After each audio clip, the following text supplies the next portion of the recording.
To be fair.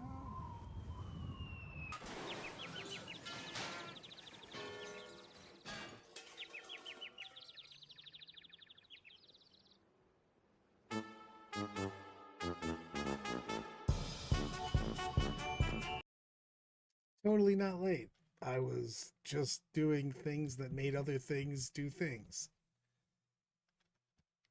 uh, 60, I love it. 60-60, not even 50-50. That's what I like about it. It's like Sex Panther. 50% of the time works every time. So, Brian got hit with a meteor. It couldn't make it. I figured I'd do a little Q&A. Things that people wanted to know, things that people wanted to see, and we'll rock from there. One, when the hell is the Orc Codex going to come out? I don't know. And it's pissing me the hell off. Like, a lot. It's making me sad, maybe even despondent, even. Because I'm looking forward to running that the entire time. Just set up a scrim with the guys from Tundra Tactics, and I'm going to do one with X4 here. Things are going well. Also, I don't know why my delay is like somewhere between 20 minutes and a half hour, apparently, because I'm watching it and literally nothing I have said is literally picked up yet. So I don't know what the hell is happening here. No booze at the house, so no ability to booze on a Thursday, which does make me a little sad. My technical wizardry does not get limited to YouTube. It is pretty much everything I touch. It's a bait and switch, like no anything. I don't know, man. Like we had a Meta Watch freaking Sigmar before we got anything else out. What is going on, man? We're getting actually nothing. It's like really starting to bother me, by the way. Here's what was put out. I was actually said Brandon said that he thinks that everything is delayed because of shipping problems. What do you guys think about that? I would say, yeah, obviously that can't go through Panama. Suez is messed up. So are we just getting nothing for a while? I mean, this could really push back the Codex schedule. I mean, like crazy, put it back because that would if we haven't got the Dark Angels release at all. We haven't got any hints to orcs. I mean, there hasn't been anything on the page. There's no new models. There's no new anything. Yeah, I mean, there's no hints to rules.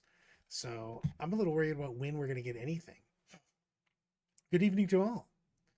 So I'm a little wondering where we're going to see anything. Also, this is a Games Workshop Grand Tournament from 2001 because I'm an old man. Things happen. Hot. So drive by from Brent.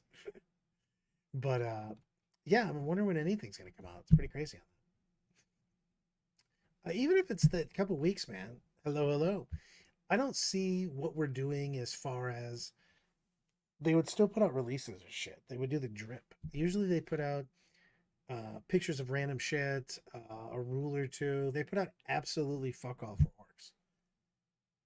Orcs got that legend guy. Fuck you. Ah, two-part question. Why are you the worst? Two, why are you the worst? I think answer number one, genetics. Answer number two, nurture. So nature and nurture. I mean, this is a go-to, baby. I think this is from Baltimore, to be honest with you. So, you know what I should do? I should put up Brian in the corner. I don't even know where that is. There we go. Sock puppet Brian back in the mix. I forgot to put up my co-host. Also, I don't again know why that I'm getting a 700 fucking minute delay. It's really bothering me. It's really hard to do a Q&A when I'm on a wildly crazy delay. I don't understand why either. My least favorite part of the New York character is that he's named like a space wolf. True story. Gotta be DA finally, then Crude. I mean, I don't understand what happened to DA early either. I mean, you can just put it up for pre-release, can we not? The more I play Dakari with new detachment, the more I don't like Scourges. Um, I actually really didn't like him that much either. I put him in the latest list because I needed 5 points. So I took Scourges over my third Ravager. But I really like that list. I think I'm going to run it for when I go to Melee at Shiloh in Arkansas because one of the guys there said he could get the entire army for me except for Incubi. So I'm going to run that. Exactly. Brad was the Emperor's first attempt at a custom. It went so well, he decided to wait another 30,000 years to try again. He's like, we clearly have some shit to work on. This did not work out, guys. We're going to take this whole thing back to the drawing board. Oh, that's a good one. My first team tournament in a few months. It's a 4-man. What is the overall strategy for attackers and defenders? The biggest thing when you're looking at pairings is to stay away from shit matchups. People try to get like the best matchup, try to get their big hitters on stuff. You want to keep people out of the weeds. If you can just get all your players decent matchups, let your players have a chance, have an opportunity to have an opportunity. But it's a big deal on that because if you basically throw somebody into the trash and you get them a 0-20 and then try to get somebody at 20-0, a lot of times you're not going to get that full 20-0 and the other player's going to get buried. So you try to stay out of the weeds. So you look at, if I put these out, what does that leave remaining for me? And does that look favorable? You got to have a good matrix, which means that you have to know what your players are projecting against each and every team or each and every army that's in the team.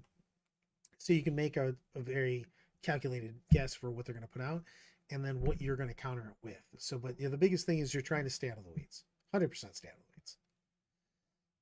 weeds. Thunder Warrior. I am the Thunder Warriors after they got rid of the Thunder Warriors.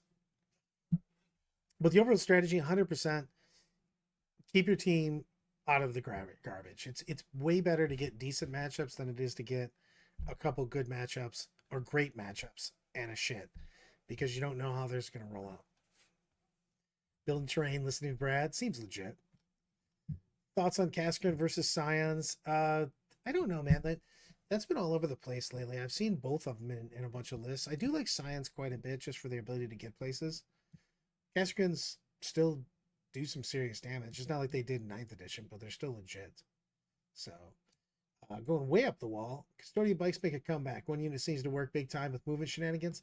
They're still so big, though. It's like literally moving 3 small tanks because of Fly being terrible. So I don't know. It's super big on that.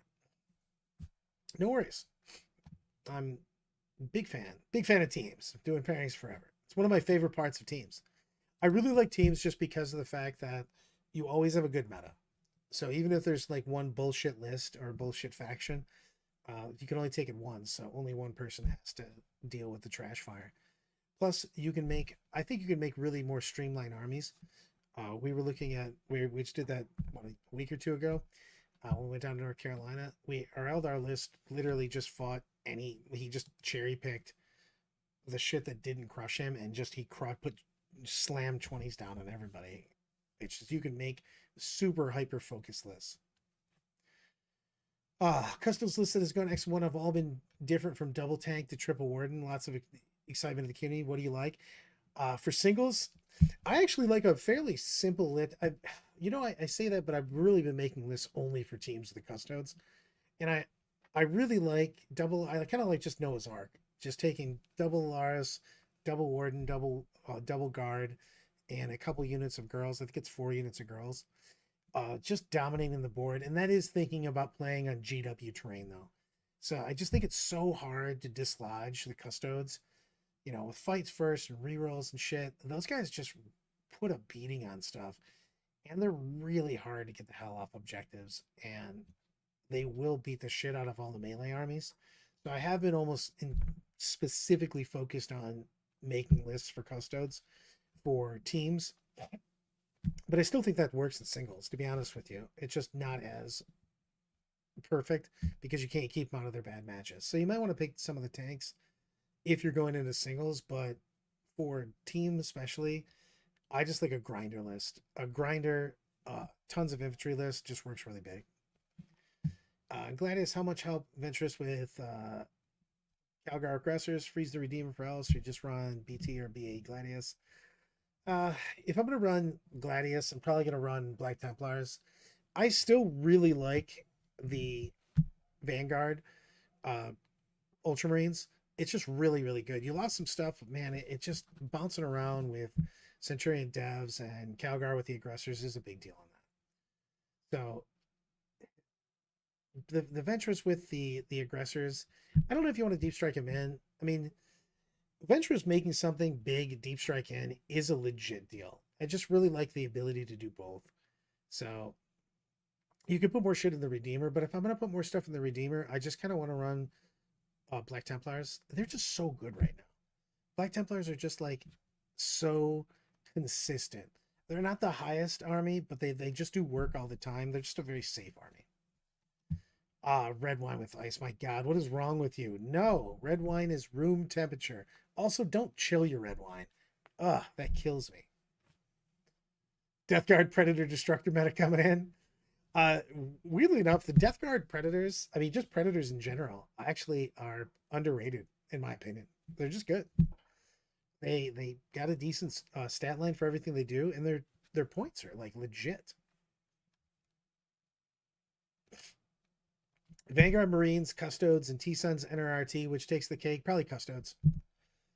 T-Suns have the highest ceiling, but they have the lowest floor because that list starts to fall apart as soon as you lose Cabal points.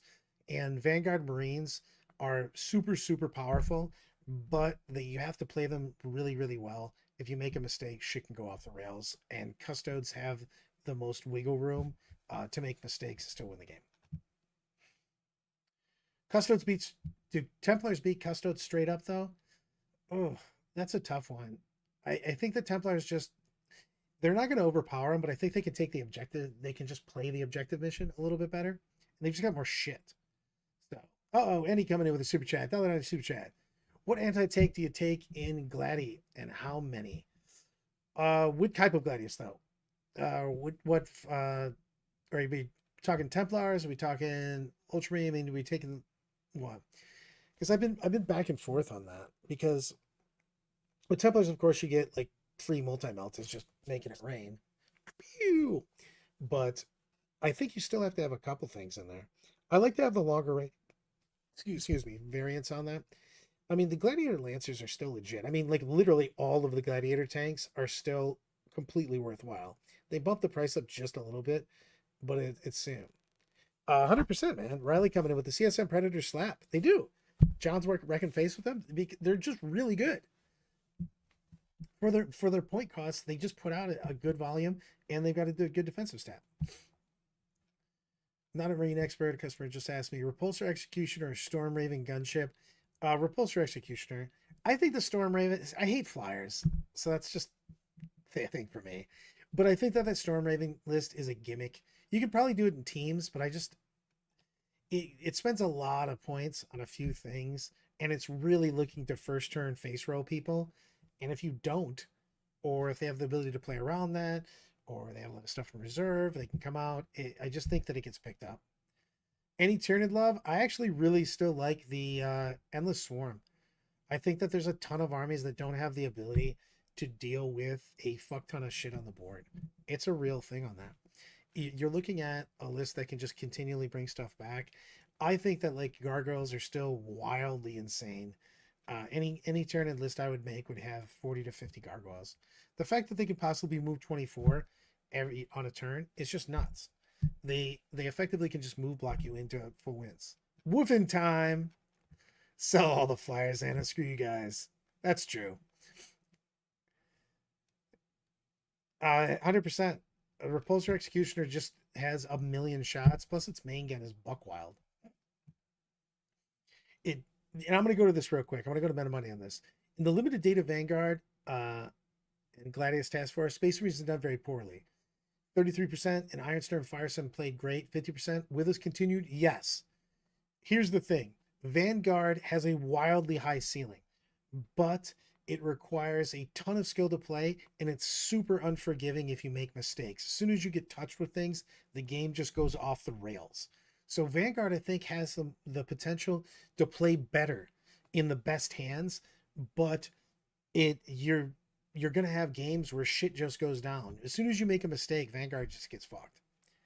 So it's a big deal on that. BA can get some serious stuff. I've looked at a couple BA lists with a ton of the Death Company and stuff like that. They look legit. Yeah, exactly. My initial answer to him was, I don't know, but Votan peels Storm Ravens out of the sky in turn one. It's a true story. I think that if you're not first turn face rolling with that Storm Raven list, I just don't know how it wins. It doesn't have any cardio for shit. How many times do you play a game to get your matrix down for teams? That's tough because the thing is that you have to extrapolate data from some of the games you play, which is why I don't recommend playing a ton of games. I recommend talking through variations of every game. You put it on the board, you reset, you keep resetting, reset. Because in your matrix, it also has to have the mission, because the mission's going to wildly determine a lot of times whether you're a good matchup or not. Because if you're playing something like Hammer and Anvil Sites of Power, it's going to be wildly different than Dawn of War, you know what I mean, or Sweeping Engagement, because you can get so many more angles. So you have to make sure that your team understands the missions and the matchup. So that's a big deal on that. So it's not as much as how as many games, but look at the board. I deploy my army way more than I play games, to be honest with you. I put my army on the board in TTS all the time. I barely play any TTS games. Uh, so Space Wolf, Bro Slap with 3 through with no invuln rapids. People bring anti custodes. Yeah. If you bring Space Wolves without using the bad Space Wolf detachment, you have to get neutered and wear a cone. Dude, the Space Wolf detachment is legitimately better, and it's still bad. I mean, it's basically like Black Templars, except for you have to go achieve things with characters. With Gaz being popular again, Archons, Drukhari, and Necrons being the top army, is Vindicare Assassin worthwhile yet? Not really. It's one shot. Just bring more shit that does mortals. Grenade strat still exists. Tank shock still exists. Those are two things that are wildly underused. Are tank shock and grenade strat. Just when somebody's got a 2-up invulnerable, a 2-up save that they reroll until they make it, just dump shit tons of mortals on them. The only people they can do anything about that are really custodes, and a little bit, with the Necrons with 5-up Phenopanes all over the place. But I mean, it's tough on that. The Vindicare is by far my least favorite assassin. It's just the one shot. I don't like spiky things. I like to have a big volume so I get a good, nice bell curve. I thought the Space Wolf detachment was the code of shame, pretty much.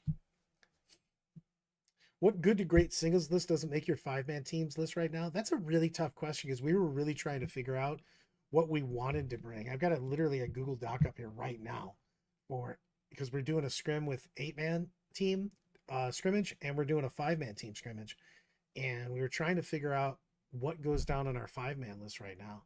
Because I think right now we're thinking about doing Orcs, Death Guard, Templars, Eldar, Orcs, Death Guard, Templars, Eldar, and Necrons for a 5-man. But that could literally swap out. That's just because certain players want to play certain things. There's a lot of lists that can make the top right now. I still think Custodes are fantastic. You have to have somebody that wants to play them, though. CSM's legit. IG is bonkersville in team tournaments because it can just ruin things. I think that's more an 8-man team list. I don't know if I take it in a 5-man team, so that could be something that's off to the side, but I think they're really good in 8-man teams because you can really match them up. And there's a shit ton of armies that just can't deal with that because you just put bomb the shit out of an army and it can't do shit about it.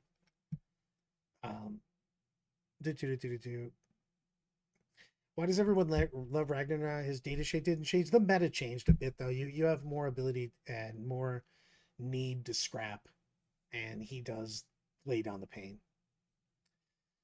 Tau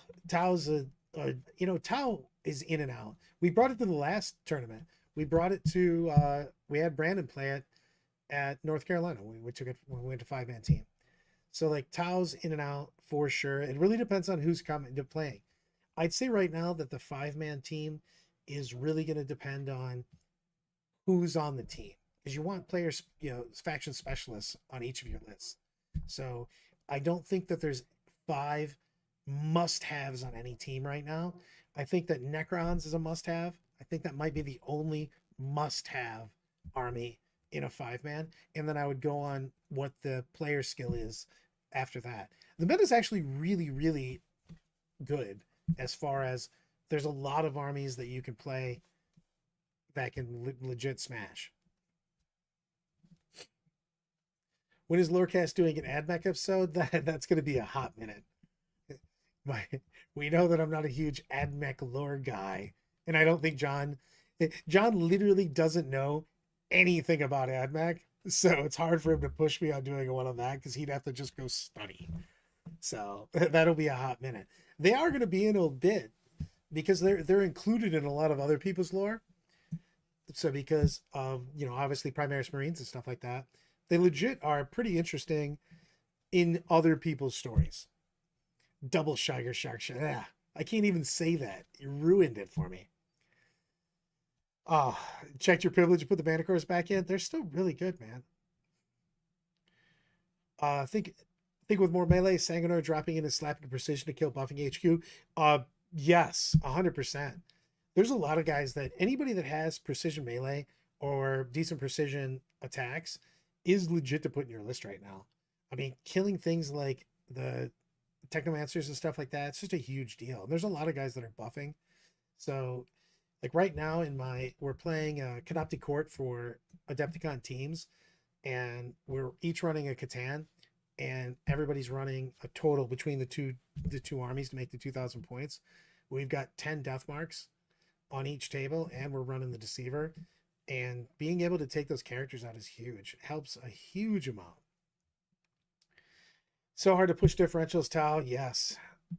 Playing in our local league, but it feels like they hurt your ability to push against better players. That's where you've landed on. I can see that, man. We were having a hard time on that because of the fact that you're like basically just giving the other player a 20 for bring it down, and then they take something else. You know what I mean? So it is hard. Even if you smash somebody, it feels like you're not putting up a huge win on Tau. And I don't know if they're strong enough to be a take-all defender. That's the problem we had with Tau. We weren't really sure where to put them. I used them more as a defensive list at North Carolina. When we were just there, I used it as a kind of take some shit out of the mix and didn't expect big points. Just because I didn't think he could get huge differential. Because exactly that. Because you give up big secondaries. I mean, there is a chance I could do an entire episode on Belisarius Khal, Anna. I could be down for you, Evan. I mean, Khal's by far, bar none, the most interesting thing about the AdMech, besides the fact that a Necron Catan lives in the basement. Andy, how do you feel about 2 to 3 Predators over Lancers? They are 30 points cheaper and a 6 clinician shots versus 2. I could be 100% down with that. I always like more shit, to be honest with you. And the Predators are wildly cheap. Uh-oh. Ushron model came in and he's money, baby. We'll post it. Riley was smashing L's. They're on 1 point all game, just be able to jank on everything, keep it. Yeah, exactly.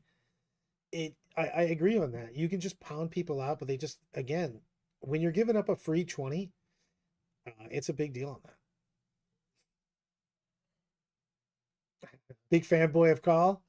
Khal is a badass. He also talks shit to everybody too.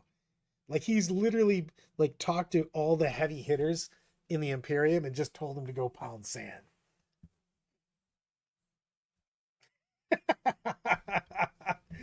The Kelso of McLaurin. Uh, 100%. You're right. Khal is. He's kind of the loyalist Erebus, and that everything is his fault and pretty much all of his goals play out. Yes. He has a list of things that he wants to roll out, and all of them have been working. And he is literally walking away from explosions, not looking back consistently. Oh, away games. Where is it? June 29th? Yeah, send that over to me, Riley. I definitely want to check that out because I was looking for what I was going to play in the summer. Oh, painted up all Gucci. I'd like to see that. I mean, he does literally shit talk everyone. I mean, like big time too. He gives 0 fucks. Also, dude has a legit docket of shit he wants to happen and gives no shits if he ruins everything. That guy might be like straight chaos. He hasn't talked shit to the lion. I mean, I don't, I would say that like he probably won't talk shit to the lion because the lion also is fucking pretty crazy about shit like that. Lion might kill him on GP alone. He's kind of a psych. I mean, again, the Dark Angels were in charge of genociding anybody the Emperor didn't want to have existed. So, yeah, Cole definitely needs some new parts. Uh-oh. Zoob's talking shit. Some great day the Imperium will rise to its glory again. We can finally purge the AdMech from the galaxy. Yeah, shit. Jesus Christ. Take it easy, brother. The big thing about, I mean, AdMech, holy shit. AdMech's wildly the most expensive army. Somebody tell me an army that's more expensive than AdMech. Oh wait, there isn't one, by the way. It's crazy that even their small units just cost $1 billion. Gary coming to do 1999 super chat. Best way to become a competitive in singles if you work full time. Deploy the shit out of your army. Have me coach you. Both. I obviously am gonna selflessly, shamelessly self promote myself. But one of the biggest things is you have to deploy your army. You don't have to get that many games in, but you have to know what your game plan is. So one of the biggest things that I do is I constantly deploy my army and work out my deployment and my first turn. Because your deployment in your first turn is going to be the same almost all the time, unless your opponent just YOLO swag goes crazy at your ass. You have to know what you're going to do, how are you going to score, and you have to know what your footprint is and where you're going to go.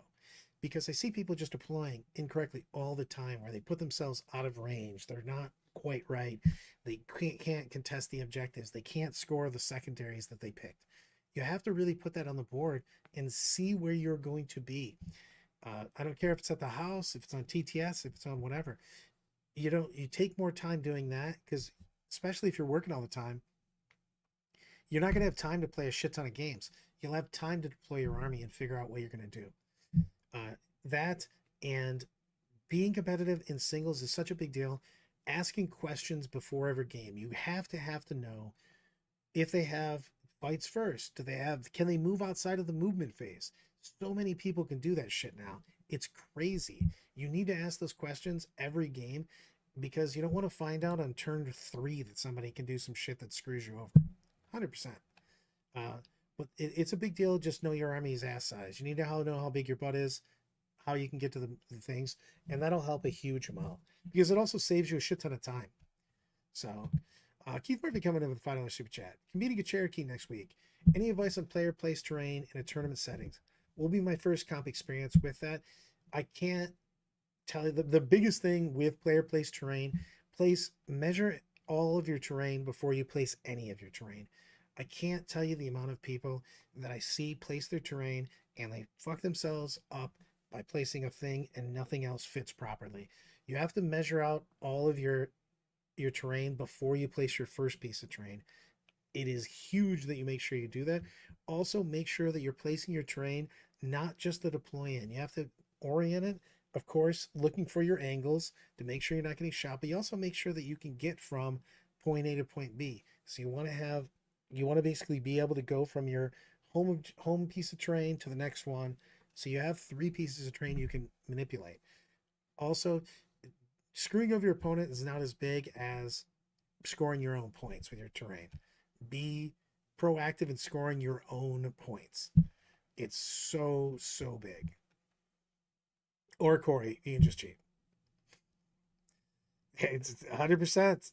You have to place player place terrain is such a big deal because the smallest, if you screw up 10 or 20 degrees on how you rotate the terrain, it's a huge deal. So I can't stress that enough. And that goes back into what I said with Gary on how to become competitive in singles. Deploying your army and deploying player place terrain is a big deal in that. So it's 100%. 4,000 points of AdMac. Holy shit. It's $1 million.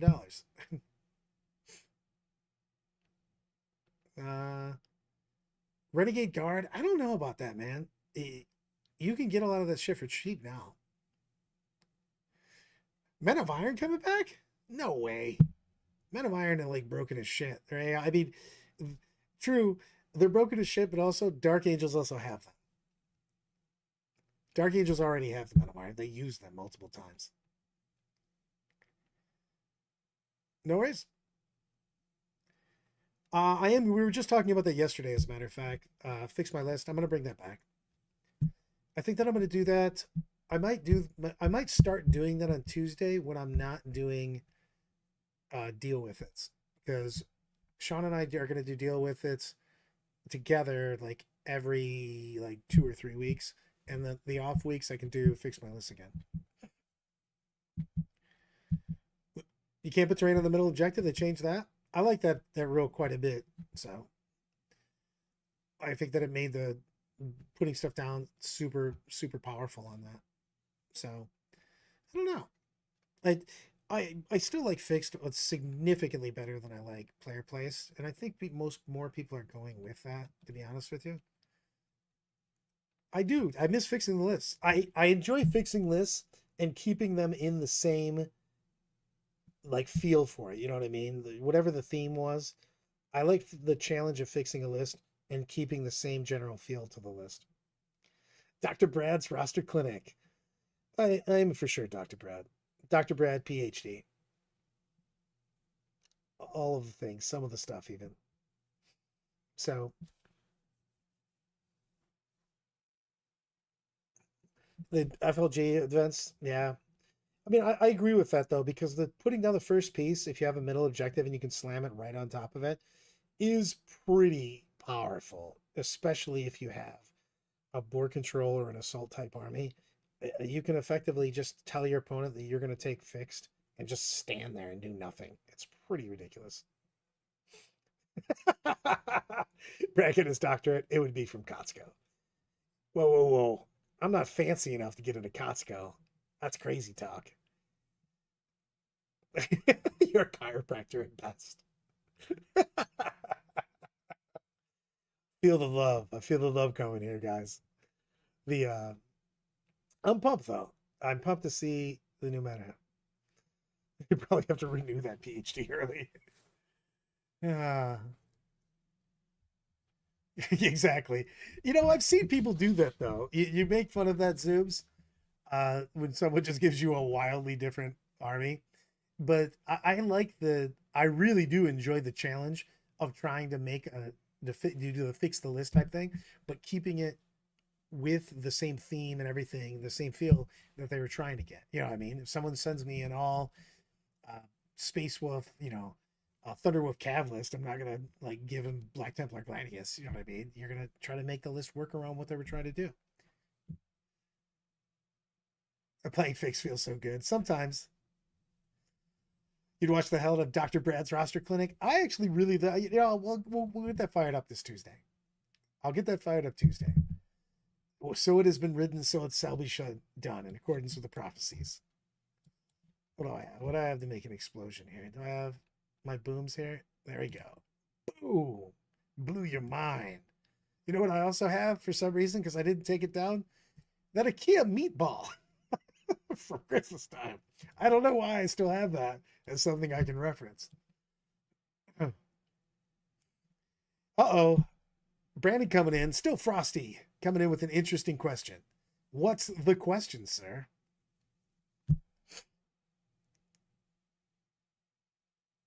Oh, Jesus. I'm already doing it at your house. If an area is making a new tournament, what are the go-to things that are needed? I have a couple things, actually, to be honest with you. One, it's when you want a tournament to succeed and to be something that people want to continuously come to, you need I really appreciate enough space to stage your army. Space between the tables is amazing. That's a really go-to for me. Cheap, not cheap, but economical food and beverages on site is a must if you're starting a tournament. Cannot tell you how annoying it is if you have wildly too expensive stuff or if it's just nothing's available. If you want people to stay, if you want to have a great experience, if you want your your convention goers, your tournament goers to stay around and do things. You want to make sure that they're hanging out together. They're enjoying the tournament. They're enjoying the tournament together. It's a social interaction. It's an engagement. So you need that on site to have a great time. Uh, I go to the boys out west, Corrales and the Cali Cup. He had music playing. He had banners up. They were grilling. They sold food super cheap. They were grilling out. Um, Everything was good cost. Music wasn't super loud, but it was like a nice background, like fun thing going on. You want to make the event an event. Make it hang out. Make people enjoy their experience. It doesn't have to be this like crazy. I need to win everything.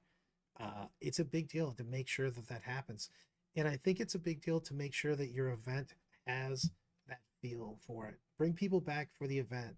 Don't be back just because of that. Also, have enough people working at your event. You don't have to have the best people in the universe, but you gotta have enough people so that people feel like they paid attention to. They got their money's worth. It doesn't matter how much money that is. People want to feel like that you gave a shit that they came. So there you go. More trash, 100%. It's always more trash, my friend. Put in the DOG Discord. I'll make a channel. I think we already have a channel for it, to be honest with you. Favorite first defender in this meta? I'm a huge fan of Death Guard right now, going as a defender.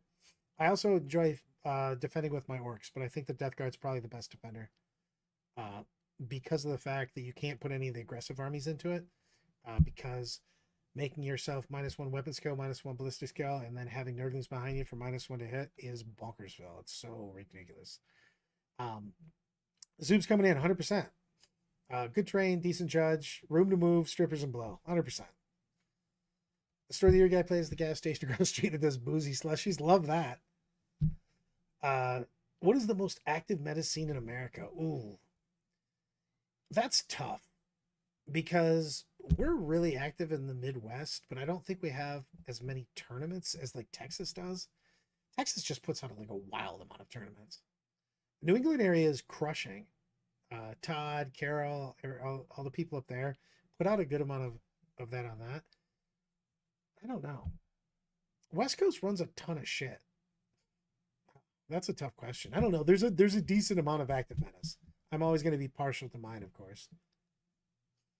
Interesting prize support. I don't want to win a box of intercessors. I actually am not. I'm going to go on a unpopular opinion. I like individual prizes and stuff. I like plaques. I like things that where you have artwork and stuff like that, as opposed to just prize support. I like to give. I like think prize support should be like more raffled, so you have more things for random people. You don't have to just win to get prize support. I like to see more people getting prize support. I food trucks is also legit. They used to do that at Nova at the old hotel. Loved it. So you get a lot of different stuff. Texas is more behind in the game than West Virginia. They said just busiest though. You know what I mean? It's what's the most active. Texas is very active. I have to say that they're wildly active on that.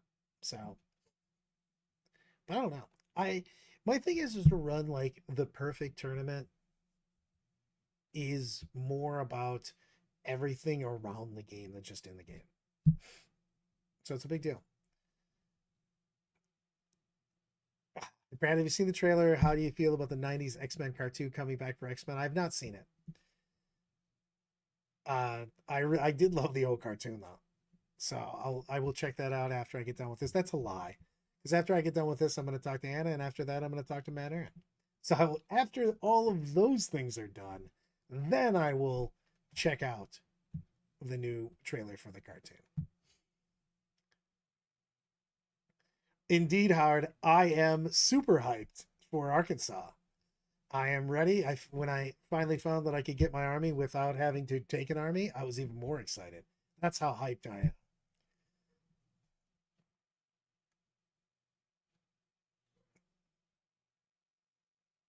I'm 100% going to do it. You have to text me to remind me to do it because I will instantly forget, though. Apparently, England is the best meta. Just ask them. Yeah. I don't know any of the Gundams, so I couldn't take place in that conversation last time, but that was hilarious. If anybody didn't see Monday, it was fantastic because we were going to talk about Zoob's guard and what if they were great and what was making them great or what could make them great.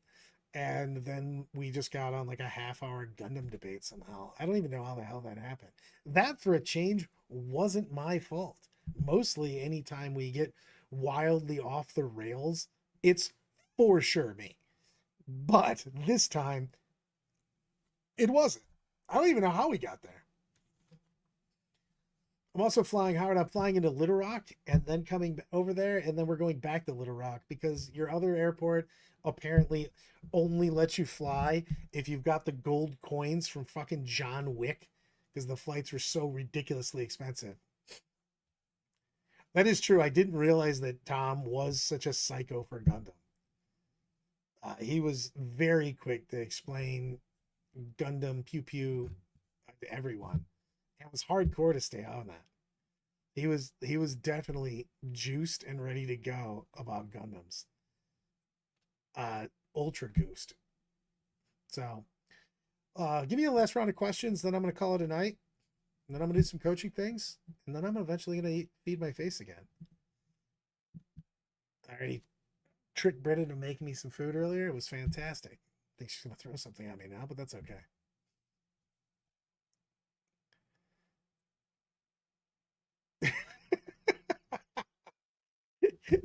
Nick Cage made him scout me with Brad staring at Thomas. Tom smiles and drives the bus off the road. Pretty much. I agree, Corey. I agree. The the so much things did just get wildly off the rails, even for me. I made Brit dinner. I went out and got some steaks, and I had four things happen at the same time. I was proud of myself, my culinary expertise. Can do. Talk to you soon. Is guard tank spam a trap for singles? Yes. You need the ability to play the infantry game. It's important that you can move block, you can trash trade, and you can't with tank spam. Kind of, yeah. Indeed, I can, Andy. I keep all my stuff low profile, but I have some mojo that I can do. It's but 100% Meta Monday. It's the tank spam is such a trap because the infantry's cheap. You got to be able to do again. You have to be able to move block, score. It's such a big deal. The tanks are just in there for damage, and that's only a third of your mojo. I did. We were talking about it. I said that you can go with the gladiators, but then I said that when you asked, you followed up with it and you asked about the predators. I actually think the predators are probably better. We talked about this a while back because I think it's what they're 30 points cheaper, so you end up getting almost an extra tank if you're looking to take three. And I think you probably take three. So it's a big deal on that. Mm, mm, mm. Language issues. uh, Hablas español un poquito. I can do it. I'll do the next stream in Spanish. It'll just take me a really long time to do it. So, but on that note, I'm going to call it a night. I'm going to wrap it up, walk into the off the dusty trail. Firelight will light our way. Thanks for hanging out with me, and throw some lists in. We'll do fix my list on Tuesday.